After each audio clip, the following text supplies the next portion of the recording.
Right, hi guys, it's Dougie's birthday today and I'm wishing him happy birthday. Happy birthday, darling.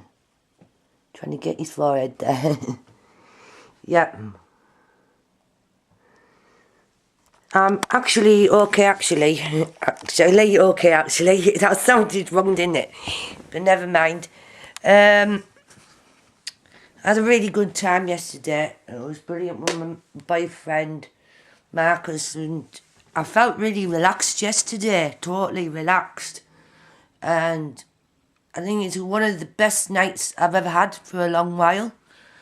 And I'm hoping there's going to be a few more best nights like that because it just felt totally right, atmosphere and everything else. And I'm really going to talk about our dog today, and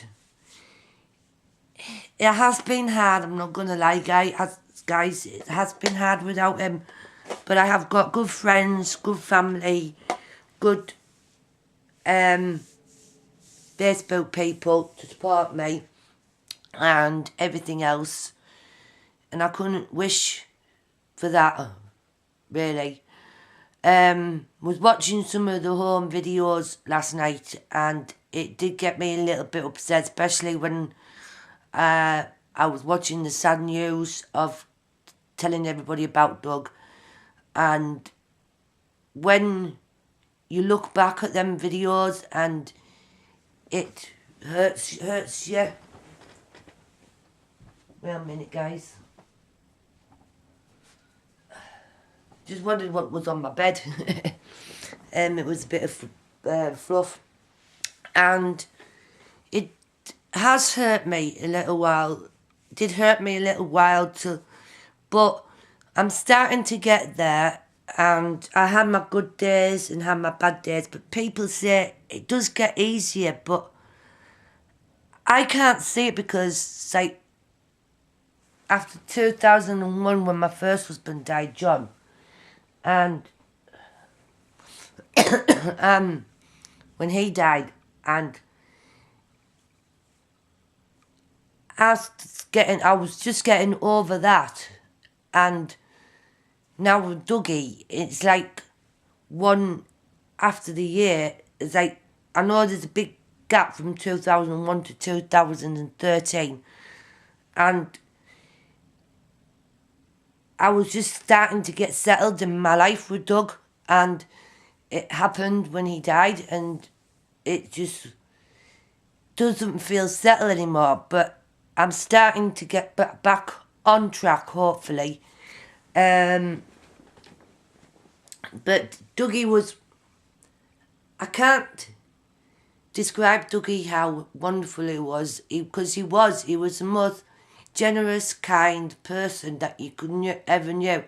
He would stop and say hello to anyone in the street, and he would talk to him, and he would, like, he used to do his job, love you doing his jobs, used to go out in the yard, cleaning the yard up, used to love going downtown for me, and basically going over to Morrison's and stuff like that for me. He used to love it, guys, and as long as he got him out, that's what he was bothered about, because if it was a lovely day like this today, he would have gone out maybe for a walk, because he used to walk all over the place. He used to walk as far as up near where Farmhouse Kitchen is, and he just loved life, and which he did, and it's just a shame that he's really gone, and we can't bring people back who we love, which is true. And I'm saying this out for people who have lost people, and I do respect the dead, because I know the dead don't harm you, it's the living that does. And people say how people can be cruel when life after death, which is true, because amount of stuff what I've been through with the bullies, with the internet, with people having to dig at me, and I've got through that.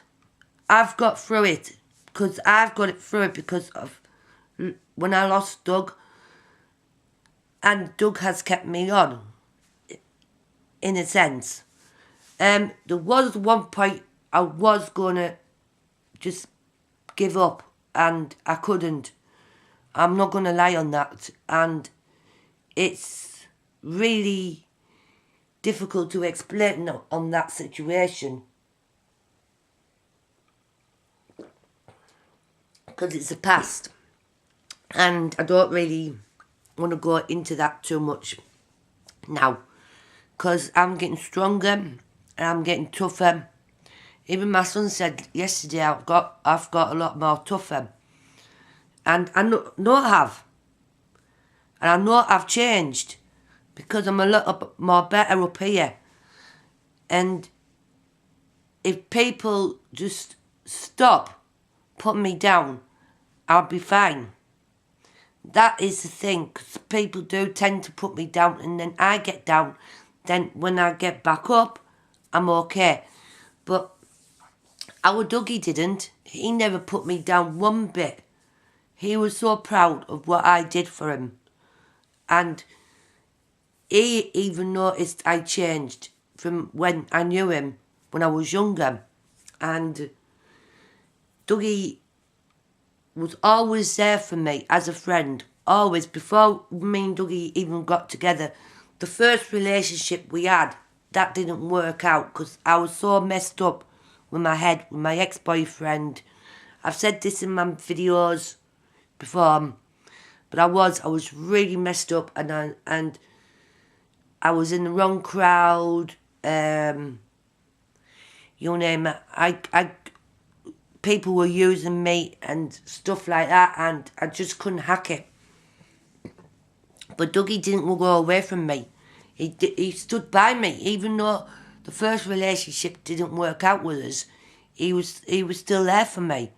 We used to go out for a drink, and it was just like a drinking partner, a drinking bud to start off with, and we started building our relationship a bit more stronger. Then the second time of our relationship got stronger, and then that's when I asked Dougie to marry, got him. I wanted to marry him, and we got married, and Dougie has totally changed my life. And I didn't think 1 minute I was going to end up with Dougie. And people said to me and my family that with Dougie's age, oh, it won't work out, blah, blah, this, blah, blah, that, because of the age gap, and because we're two totally different people. But it did work out, and me and Dougie, we were like two kids, but two best friends, which we're proper soulmates, and it's just a lovely feeling that you've got that friendship and companionship with that person, and that is like me and Andy at the moment, and it is really nice. And I just wish Dougie would be here sometimes. I really do. And I'm finding it quite hard today, really hard, and it's just feel a bit lost at the moment, because normally I would go to the grave on the birthdays, and with my money a bit tight this week, I cannot go. And so basically I'm going to do it for Easter, and then go see John as well at the grave, because at the creme I mean, so I can put flowers on John's plaque and put flowers on Doug's where he's laid to rest. And it still hits me when I go there, because I feel bad because I can't afford to get a plaque, and plaques are so expensive to buy. So when I do get my backdate money, when they get finally sort out, when I sort that out tomorrow, I'm going to get a bench made and stick a plaque in loving memory of Doug, and I'm going to have it out in the backyard, because Dougie always used to like sitting out in the backyard when it was sunny. He used to like doing the weeding of the garden. Used to love doing these barbecues, and so I can put little flowers on the bench and maybe pots of flowers, ornaments, things like that. You know, something like a little memory thing for him. I might get some butterflies and stick them on as well, so that'd be quite nice, actually. And probably on that day, I'll probably do in the wait a minute, guys. Settle down now.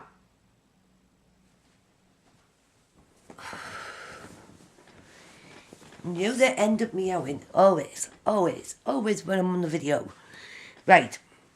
Yeah, on that day, probably when I get the bench done and it's set up in the yard, and I probably will have a barbecue party for in memory of Doug, and that'd be brilliant. That would be nice if some of my friends would come, the ones that really loved our Doug, but like I've said in the videos, it's still like that. But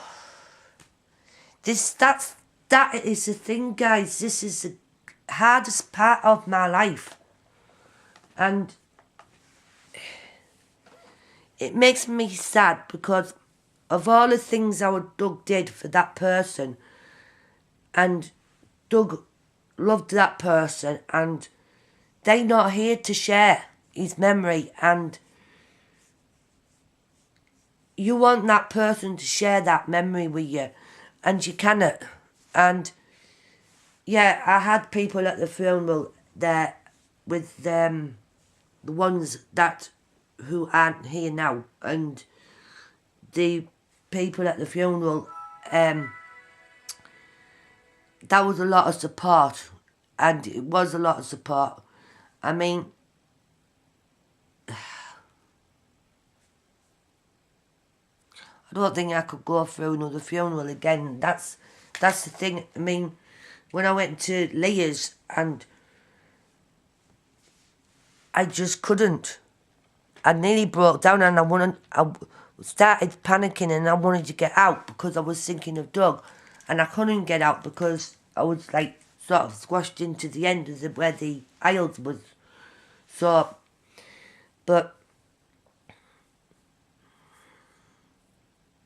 you don't think of things like that. You don't think of things that you're going to go to a funeral in a year, and you think, oh, you're going to get on with your life after Christmas and after the New Year, and you're going to have to spend the life of your rest of it together, and you don't. I mean, life is too short, guys. It is too short, and you have got to enjoy it the best way you can. Take every minute, every second, every minute, every hour. Take it all in a day, and spend time with your loved ones, because you never know what's going to happen. Do you know what I mean? You never know. I mean, I didn't think what was going to happen with me, but it did, and I had to move on. And Dougie, by the end of the day, would really want me to be happy with a boyfriend and to carry on as what we normally did. And my routine at the moment is like that, and I'm not like settled properly, but once I will be settled, I will be getting back on track slowly. And I just want to say, our Doug would have loved you all. He would have loved you all. And our Doug would have loved you for giving me the support, even though there's some nasty ones out there. But he would have appreciated it. And I love my dog, because I want to say thank you to my dog for giving me the strength, for giving me to carry on, for giving me hope, for giving me faith, for giving me the love, for giving me my life back. Because Dougie did save my life, but I could not save our dog. And I tried everything that day. I tried everything that day. Because when something happens so fast like that, you just don't know what to do at all. You just panic. You really panic. And because you're that much in shock, and shock does funny things to you. You know that, guys. And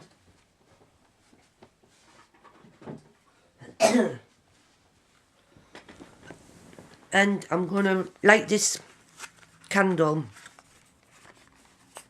I'm going to take the price tag off. I'm going to light this candle for our dog. I meant to light it for Valentine's Day, but never got round to doing it. So it smells lovely, depending. Pity you can't smell it.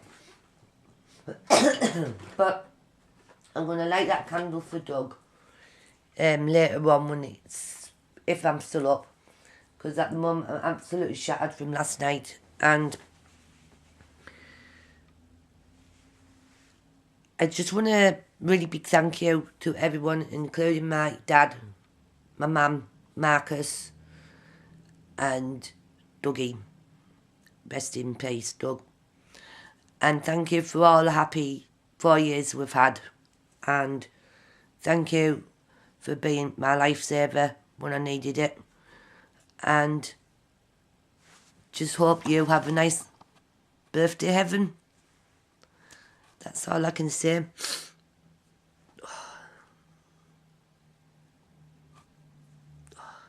Sorry, guys.